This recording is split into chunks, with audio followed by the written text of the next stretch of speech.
It is time to tackle the timing belt on my 98 Hiace with a 1KZ. The timing belt replacement on these engines is 100,000 kilometers, and I am approaching that.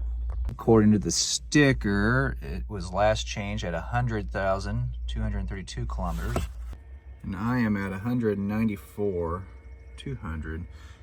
So I'm doing it a little early, but we are taking a road trip this summer, and we'll probably pass the 200,000 mark, and I just want a little peace of mind, so we're gonna get this changed today. So this timing belt replacement should go pretty quick and easy. This is probably gonna be the easiest timing belt change I will have ever done.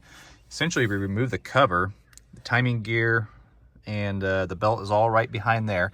I probably won't have to remove any hoses, and this engine is kind of like a, I'm not gonna call it a hybrid, but essentially it has timing gears driving the crank and the injection pump and a vacuum pump, and off of that injection pump gear there's a pulley for the timing belt, and so it essentially just goes from the injection pump up to the cam, and there's a tensioner and idler in there, and so we just have to get it to top dead center, pull it off, swap out the idler and the tensioner, and put it back together.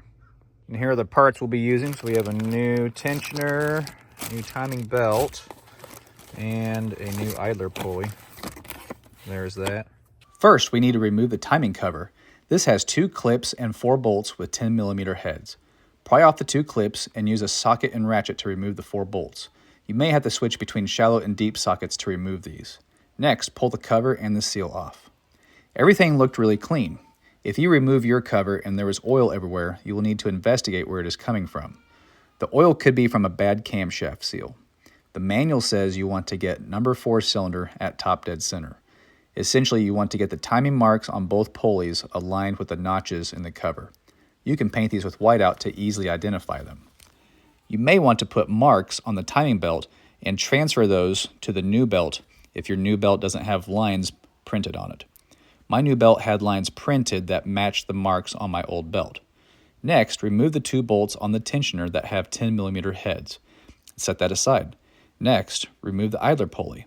You need a large 10mm hex wrench. Pull the bolt, idler, and washer. Inspect the timing pulleys and area. Make sure it's clean and free of damage. Now let's install the timing belt. Align the marks on the belt with the notches in the pulleys and the cover. It's easier to start at the lower pulley and work your way to the top. Next, install the bolt through the idler pulley, add the washer, and reinstall into the timing cover. You'll need to grab the belt and hold tension on it to get the idler in there. Once you got it in, tighten that bolt to 25 foot-pounds. Next, if you are reusing the tensioner, you will need to compress the piston and put a small Allen wrench through the holes to hold the piston back. While grabbing the belt and idler with one hand, have a bolt placed in the mounting hole of the tensioner and fish it into place with your other hand. Once you get that bolt threaded into position, install the other tensioner bolt. Tighten these bolts to 9 foot-pounds. Before pulling the pin from the tensioner, make sure the timing belt marks still align with the notches in the pulleys. Also confirm that the pulley notches still align with the notches in the cover. When you feel confident you have everything aligned, pull the pin.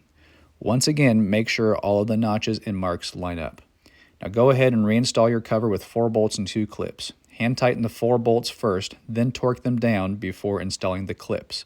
And here in America, we use miles, but in this rare occasion, I will record kilometers and fix the label to the timing cover. This timing belt probably was the easiest timing belt I've ever done. The hardest thing was just getting your hands tucked into little places to get a couple bolts. But other than that, it was pretty easy. I'm sure this engine is easier to replace the timing belt if it's in a Prado or a Surf or Hilux or something like that, but it was actually pretty easy on this, and I was pretty surprised. So anyways, it's ready to go for the next 100,000 kilometers. Let's do it.